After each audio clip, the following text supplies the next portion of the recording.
Viewers, ரொம்பவும் வித்தியாசமா முட்டையிடுற 7 உயிரினங்களை பத்தி தான் நம்ம இந்த வீடியோல பார்க்க போறோம். இதுங்களுடைய முட்டைகள் எல்லாம் பார்த்து கண்டிப்பா ஆச்சரியப்படுவீங்க. இந்த வீடியோ பிடிச்சிருந்தா லைக் பண்ணுங்க, ஷேர் பண்ணுங்க. நம்ம சேனலை புதுசா பார்க்கறவங்க தமிழ் இன்ஃபோ ஷேருக்கு சப்ஸ்கிரைப் பண்ணுங்க. கூடவே பக்கத்துல உள்ள பெல் ஐகானையும் கிளிக் பண்ணுங்க.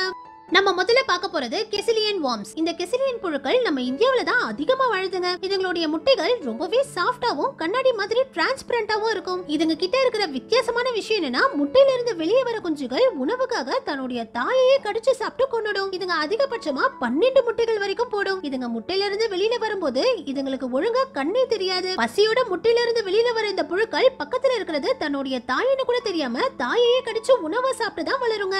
அடுத்தது டீனமோஸ். இந்த டீனமோஸ் பறவைகள் சவுத் அமெரிக்கால தான் அதிகமா வாழுதுங்க. இந்த பறவையோட முட்டைகள் வெள்ளை கலர்ல இல்லாம பச்சை கலர், வயலட் கலர், பிரவுன் கலர்னு 6 கலர்கள்ல இருக்கும். நரிகள்ல இருந்து நிறைய விலங்குகள் இந்த பறவைகளுடைய முட்டைகளை தேடி தேடி சாப்பிடுங்க. இதனாலேயே இந்த பறவைகளுடைய எண்ணிக்கை ரொம்பவே கம்மியா இருக்குது. அதிகமா இந்த பறவைகள் இந்த மாதிரி பச்சை கலர்ல தான் முட்டையிடும். 2ல இருந்து 3 வாரத்துக்குள்ளேயே முட்டையில இருந்து குஞ்சுகள் வெளியே வந்துடும். ஆனாலும் இந்த பறவையோட முட்டைகளை மத்த உயிரினங்கள் வேட்டையாடி சாப்பிடுறதுனால இப்போ வரைக்கும் கூட இந்த பறவைகளுடைய எண்ணிக்கை ரொம்ப ரொம்ப கம்மி ஆயிடுச்சு. அடுத்தது சி அர்ச்சின்ஸ். கடல்ல வாழ்ற இந்த சி அர்ச்சின்கள் ஆணும் பெண்ணும் ஒன்னு சேராமலே போட்காஸ்ட் ஸ்பவுனிங்ங்கிற முறையில பெண் சி அர்ச்சின்ஸ் முட்டையையும் ஆண் சி அர்ச்சின்ஸ் ஸ்பெர்மையும் தனித்தனியா வெளியிடும். அதுலயும் ஒரு பெண் சி அர்ச்சின் ஒரே டைம்ல 20 லட்சம் முட்டைகளை வெளியிடும். இதுங்களுடைய முட்டைகள் 0.01 சென்டிமீட்டர் அளவுக்கு ரொம்பவே சின்னதா தான் இருக்கும். இப்படி ஆணும் பெண்ணும் ஒன்னு சேராமலே இதுங்க அதிக முட்டைகளை இட்டு இனப்பெருக்கம் பண்ணியே இப்ப இதுங்க கடல்ல கட்டுப்படுத்த முடியாத அளவுக்கு அதிக எண்ணிக்கையில இருக்குதுங்க. அடுத்தது பிரசிலியனா ஸ்னெயில். நத்தைகளுடைய முட்டைகள்லயே இந்த பிரசிலியனா நத்தையுடைய முட்டை தான் ரொம்பவும்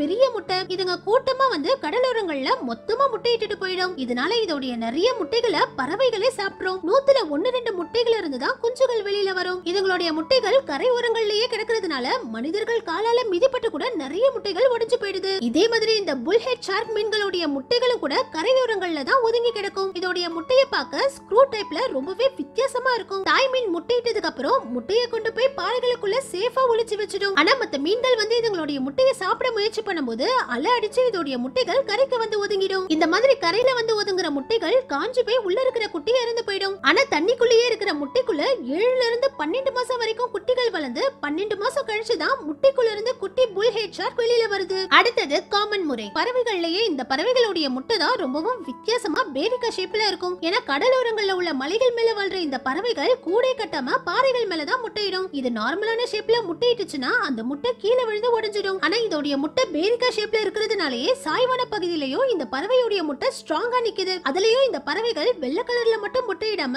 வெள்ளை, நீலம், மஞ்சள்னு 3 கலர்கள்ல முட்டையிடுது. அடுத்தது ஈமோ. இந்த ஈமோ கோழிகள் டார்க் கிரீன் கலர்ல பெரிய முட்டைகளா போடும். இதோடைய முட்டைகள் 13 சென்டிமீட்டருக்கு செம்ம பெருசா இருக்கும். அதுலயும் காட்டுல வாழ்ற ஈமோ கோழிகள் முட்டையிட்டதுக்கு அப்புறம் மத்த உயிரினங்கள் இதோடைய முட்டையை சாப்பிட கூடாதுன்னு இதோடைய முட்டை கலர்லயே இருக்கிற இலைகளுக்குள்ள முட்டையை ஒளிச்சு வச்சிடுமா. ஆனா மனிதர்கள் இப்போ இதோடைய முட்டையில தான் அதிக சத்துக்கள் இருக்குன்னு இதோடைய முட்டைகளை அதிக விலை கொடுத்து வாங்கி சாப்பிடுறாங்க. நம்ம கடைசியா பார்க்க போறது கேன்தோட். தவளைகள்லயே இந்த கேன்தோட் தவளைகளுடைய உடம்புல புஃபோடாக்சிக்ங்கிற விஷயம் இருக்கு. இதனாலேயே எந்த பறவைகளும் இந்த தவளையை வேட்டையாடி சாப்பிடாது. இந்த தவளைகள் ஒரே டைம்ல 35,000 முட்டைகள் வரைக்கும் போடும். இதுங்களுடைய எல்லா முட்டைகளும் இப்படி கயிறு மாதிரி ஒன்னா ஜாயிண்ட் ஆகி இருக்கும். இதனால மீன்களும் மத்த உயிரினங்களும் இதோடைய முட்டைகளை அதிகமா சாப்பிடாது. ஏன்னா அதுங்களுக்கு இது முட்டைன்னு கூட தெரியாது. ஒரு திக்கான ஜெல்லுக்கு நடுவுல இதுங்களுடைய முட்டையை ரொம்பவும் பாதுகாப்பா விடுறதுனால எந்த உயிரினமும் இதோடைய முட்டைகளை சாப்பிடுறது இல்ல. இதே மாதிரி இந்த ஸ்பாட்டட் சாலமண்டர் பல்லிகளும் இதோடைய முட்டைகளை தண்ணிக்குள்ள இப்படி பெரிய ஜெல்லு மாதிரி விட்டுட்டு போயிடும். இதுங்க ஒரே டைம்ல 250 முட்டைகள் வரைக்கும் போடும். ஆனா 250 முட்டைகளையும் இப்படி திக்கான ஜெல்லுக்குள்ள விடுறதுனால